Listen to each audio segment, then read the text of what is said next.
Hi friends, అందరు బాగున్నారా? నేనైతే చాలా బాగున్నానండి. ఇవాళ స్పెషల్ వచ్చేసి హైదరాబాద్ చికెన్ దమ్ బిర్యానీ చేస్తున్నానండి.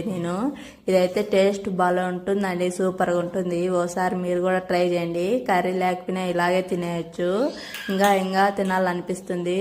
ఇంకా మీ ఇంట్లో ఏం స్పెషల్స్ నాకు కామెంట్ బాక్స్లో కామెంట్ చేయండి. ఇంకా అందరి ఇళ్లలో సండే అంటేనే నాన్ వెజ్ ఉంటుంది. ఇంకా ముందుగానే మనము కడాయి మందంగా ఉండేది తీసి పెట్టుకోవాలండి. దాంట్లోనే ఇంకా చేసేసుకుంటాం మనం వంట.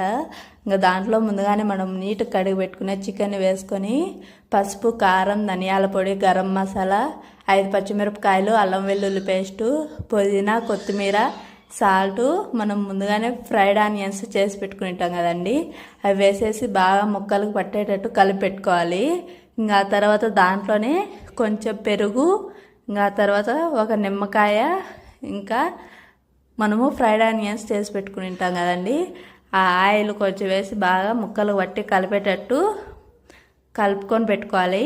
ఇంకా తర్వాత ప్లేట్ మూసేసి ఒక హాఫ్ అన్ అవర్ మ్యాగ్నేట్ చేసి పెట్టుకోవాలి. ఇంకా తర్వాత వచ్చేసి నేను ముందుగానే రైస్ కడిగి పెట్టుకున్నానండి, నానబెట్టుకున్నాను. ఇంకా ఒక కడాయిలో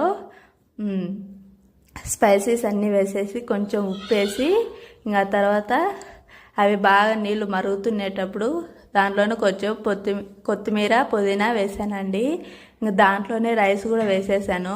మొత్తం ఉడికించుకోకూడదు, రైస్ కొంచెం ఉడికాక మనం ముందుగానే మ్యాగ్నేట్ చేసి పెట్టుకున్నాం కదండి చికెను, దాంట్లో కొంచెం రైస్ వేసుకొని దానిపైన కొన్ని ఫ్రైడ్ ఆనియన్స్ వేసి మళ్ళీ దానిపైన కొంచెం రైస్ వేయాలి.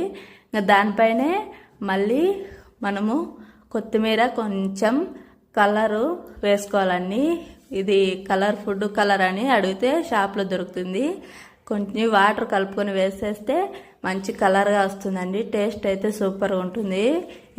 ఇది ఒకసారి మీరు కూడా ట్రై చేయండి, భలే ఉంటుందండి. టేస్ట్ అయితే తప్పకుండా ట్రై చేయండి. మన ఛానల్ని సబ్స్క్రైబ్ చేసుకోండి, అలాగే లైక్ చేసి మరో కొందరికి షేర్ చేయండి. ప్లీజ్ సబ్స్క్రైబ్ అండి. Bye bye. ఒకసారి ట్రై చేయండి తప్పకుండా. Bye bye. టేస్ట్